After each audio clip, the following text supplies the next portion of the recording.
So before I head back to Melbourne, I've got one more destination, but the research is over, and so I thought I'd reflect on pretty much everything that I learnt along the way.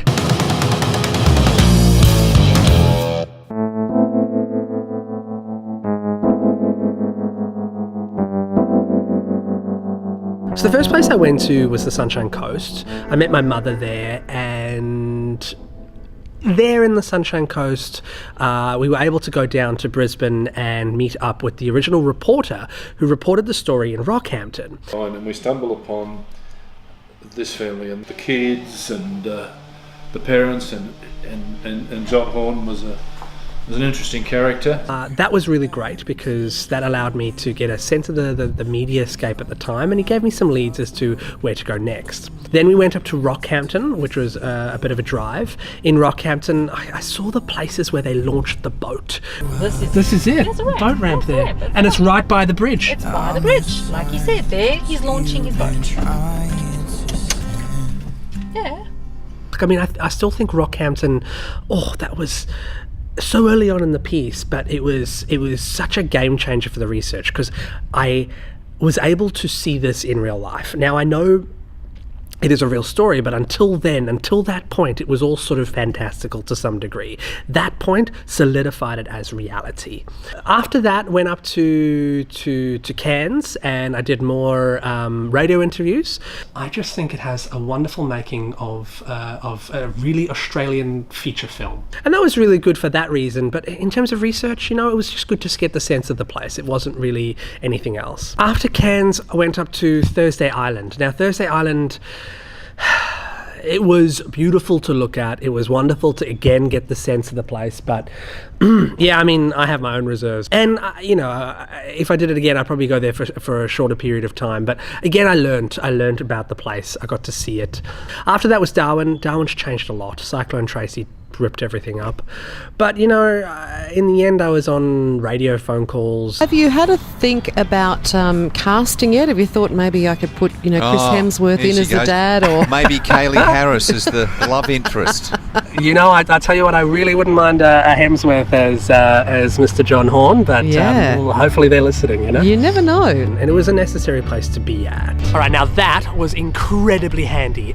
Loved the Northern Territory Library. I asked for the magazines, newsletters, school yearbooks. After Darwin, I went up to Malaysia, and Malaysia was only going to be like a 6-day event within this whole trip.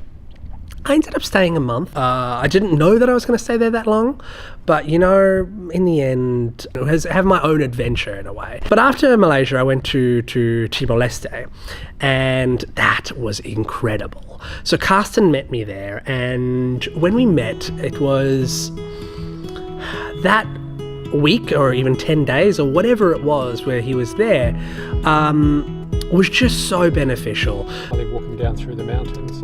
We then hit the village with the Mad Lady. Mind-blowing. They did a walk, we followed the journey, we went and discovered, I guess, some kind of rural life that they would have had. Just probably the most eye-opening. So this is the spot, see here, this is the restaurant where we stopped and we waited there. When I pictured it, I sort of pictured it obviously a lot busier around here. And again, I don't think I could have written this without going there, without seeing it, without feeling it. And, I know it's changed, but it's the best that I can do to be at the places. The research was almost done. Maybe I could start doing, the producing side of this if I have the script. And so I got to Bali, I tried to write for a bit. I came up with some great ideas, which has really formed the script to where it is now. Then I got a bit stuck. If you remember some of the episodes, I had a bit of writer's block. Part of me feels that regardless of anything, if you're experiencing something new, and you're experiencing something new on a daily basis, that helps you creatively. It almost recharges you. In the end, I realized that I was just trying to force it and make it really quick when this process is not a quick one, and I learned that sort of further on. After Bali, it was time to finish the research in England. The place in England they wanted to make it to was Portsmouth, and that is where I am. And meeting Peter Horn was the final just capping of it all off. I read like letters that they'd sent to him, and that was just remarkable. But if I had to sort of sum up like what were my 3 favourite things, the 3 places that really helped the research the most, it would definitely be Rockhampton, Timor-Leste, and Portsmouth, because those 3 places were just absolutely crucial in telling the story. It was so... there was nothing better than the feeling of imagining a place being completely wrong, but getting to see it for what it is, and then having it enrich the story even more. Oh, that was so cool.